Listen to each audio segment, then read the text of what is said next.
is fascinating to look at just how much From Software has shaped the Souls-like genre over the years. Its influence can be felt not only in games like Lies of P and Nioh, but also in how action RPGs approach character progression, combat, level design, and even difficulty. That evolution arguably reached its peak with Elden Ring, a game that took the familiar Souls formula, expanded its sense of scale and exploration, and demonstrated just how effectively it could work within an open world. So now, why am I talking about Elden Ring in a review of Mortal Shell 2?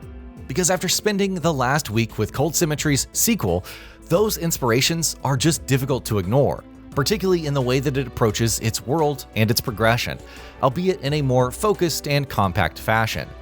And more importantly though, Mortal Shell 2 doesn't simply live in the shadow of those influences, but manages to provide its own spin, specifically with regards to build and progression mechanics. The most obvious inspiration Mortal Shell 2 takes from Elden Ring is its open-world approach to level design and exploration. It isn't as big as the Lands Between, obviously, instead focusing more on being compact and dense. On the surface, it may look like just another open world, but the deeper I ventured into it, the more familiar that design philosophy started to feel.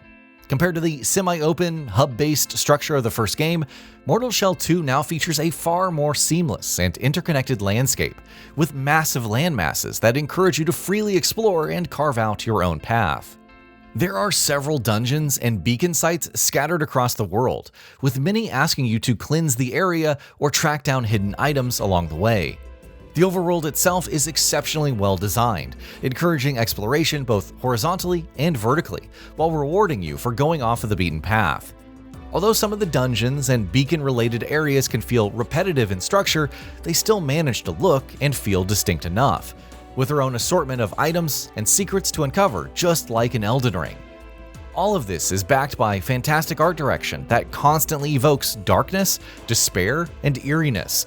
You know, the familiar trademarks of a Souls-like game. Individual character progression remains relatively simple. You collect gloom, essentially the game's equivalent of souls, to use it to raise your character level.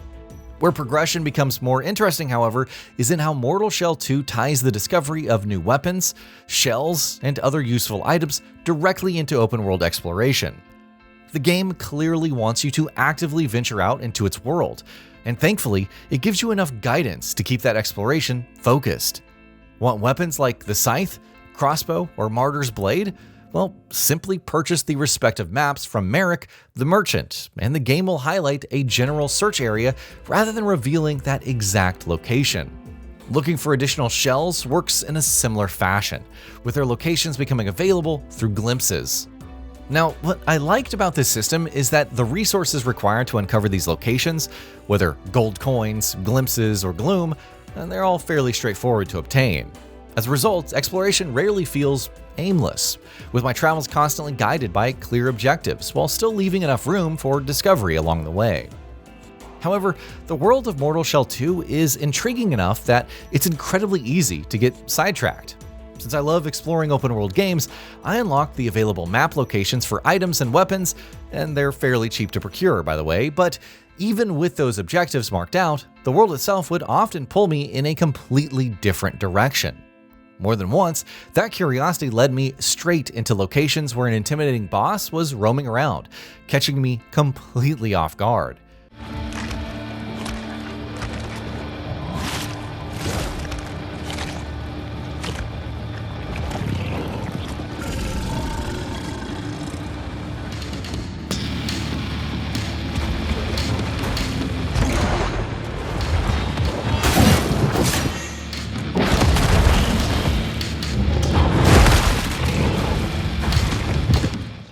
There are a dime a dozen open world games this generation, but Mortal Shell 2 creates that urge to explore by simplifying the systems surrounding exploration rather than constantly overwhelming you with all of them.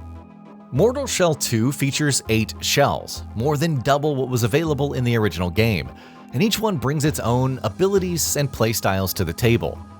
For those unfamiliar with the system, shells are essentially fallen warriors that you can inhabit, with each granting access to abilities specific to that character. So one, for example, can turn invisible for a set period of time, while another can perform a melee attack using a mechanical hook grafted onto their arm. Some shells are even tied to bosses that you first need to defeat, allowing you to eventually make use of attacks you previously witnessed being used against you. Unlocking each shell also opens up more of its individual lore, returning from the original game in the form of short, playable snippets that flesh out their respective backstories. You can access more of these by increasing your bond with a shell, which also improves its revival efficiency.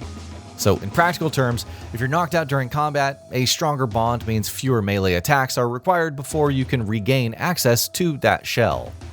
Each shell can also be upgraded further to strengthen its defining abilities. The one I primarily used specialized in invisibility, and investing in that ability allowed me to remain hidden for, well, longer periods of time. Other upgrades can affect aspects such as movement speed, dodging, and other traits tied specifically to the shell that you choose. Altogether, it creates an engaging progression system with plenty of room for build variety, and having that many meaningful choices available to the player, that's rarely ever a bad thing. Mortal Shell 2 doesn't feature an especially large assortment of weaponry, with 8 main weapons alongside a similar number of sidearms. While that may come across as a negative to some players, I think it fits the more focused experience that this game is aiming for, something that we've talked about earlier.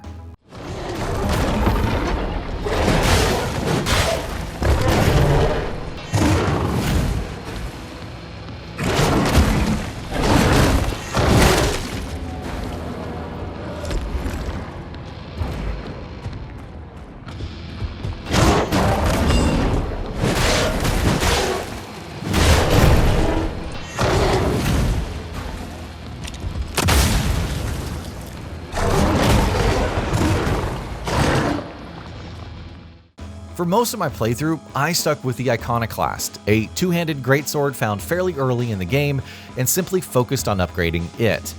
Although I did acquire several other weapons along the way, I found it more than capable of tearing through most of the challenges that the world did throw at me.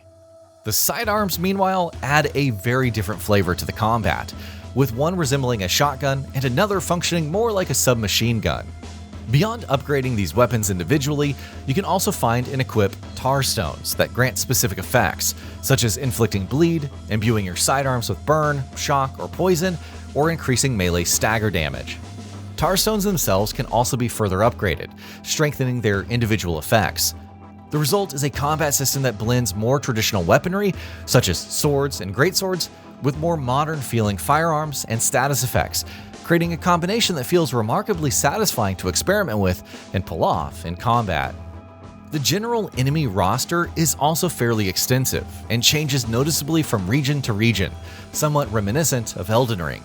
You might come across witches dancing around a village, immediately bringing the celebrants from Elden Ring to mind, before venturing into swamps populated by corrupted snakes and frog-like creatures capable of inflicting poison, or stumbling upon heavily armed knights patrolling more fortress-like locations.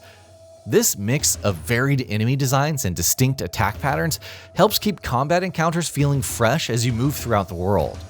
From a difficulty perspective, Mortal Shell 2 offers a couple of interesting ways to tailor the experience.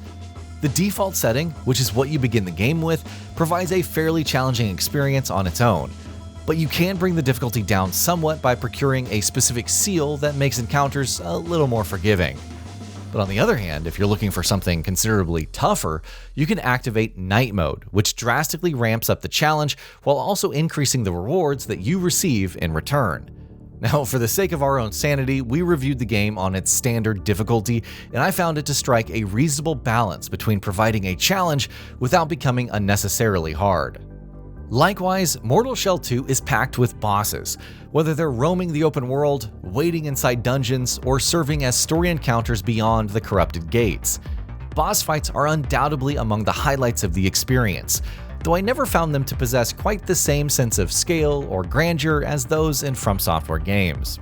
Now, that isn't necessarily a criticism, because the bosses themselves are enjoyable and generally provide a solid challenge. But I do think this is one area where Mortal Shell 2 could have pushed things a little further. It's a limitation that many Souls-likes run into, understandably given their smaller budgets and development teams, but some larger and more spectacular encounters that could have elevated the experience considerably. Still, the overall enemy variety is strong, and that's something I certainly would not take away from the game. On the technical front, I've already praised the game's art direction, but I also think Mortal Shell 2 is one of the more graphically impressive Unreal Engine 5 games that I've played recently. There are certainly signs of roughness here and there, but overall, this is a gorgeous game to look at, with its environments and visual design doing a lot of the heavy lifting. The bigger issue is the bugs, and unfortunately, they aren't rare enough to simply ignore. Some regular enemies occasionally stop attacking altogether, or they get stuck in the environment. And I even encountered a similar problem during one boss fight where the enemy simply became inactive and stood there doing nothing. I also noticed some minor input latency on PC, although adjusting the relevant in-game settings largely resolved that in my case. These are clearly polish-related issues that could potentially be addressed through a day one patch, but as things stand, they're noticeable enough to occasionally pull you out of the experience. And story-wise, I found the narrative to be bland, worthless, and uninspired. But I was so focused on the action and the exploration that rarely bothered me enough to detract from the overall experience. So, to wrap things up, Mortal Shell 2 is an excellent Souls-like that gets so much right that its minor, albeit noticeable shortcomings never manage to detract from the larger experience. Hopefully some of the technical issues I encountered, they will be ironed out through post-launch patches. But even in its current state, there is a lot to appreciate. More importantly, Mortal Shell 2 feels like a significant step forward for Cold Symmetry, laying down a strong foundation for an even bigger and grander sequel should the studio ever decide to take the series further. And that'll be about it for this one. If you guys like what we're doing at GamingBolt, please consider subscribing to our channel, and I'll see you guys on the next video.